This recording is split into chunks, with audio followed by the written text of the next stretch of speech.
স্থানীয় সময় শনিবার সকালে ইরান ভূখণ্ডে হামলা শুরু করেছে ইসরায়েল ও যুক্তরাষ্ট্র। এক বিবৃতিতে ইসরায়েলি প্রতিরক্ষা মন্ত্রী ইসরায়েল কাটজ হামলার বিষয়টি নিশ্চিত করে দেশজুড়ে বিশেষ ও স্থায়ী জরুরি অবস্থা ঘোষণা করেছেন। ইরানের ফার্স সংবাদ সংস্থা জানিয়েছে, ইরানের ৫টি শহরে বিস্ফোরণের শব্দ শোনা গেছে। এছাড়া নতুন করে একাধিক বিস্ফোরণের শব্দও পাওয়া গেছে।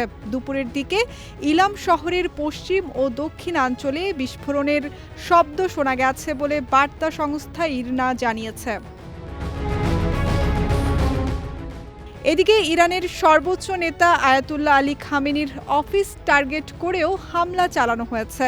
হামলা হয়েছে প্রেসিডেন্টের কার্যালয়ের সামনেও, তবে তারা নিরাপদ স্থানে রয়েছেন বলে জানানো হয়েছে।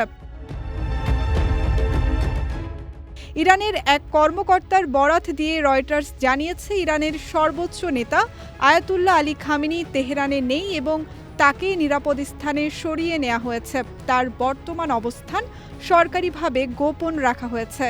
এছাড়া প্রেসিডেন্ট মাসুদ পেজেশকিয়ানও অক্ষত রয়েছেন।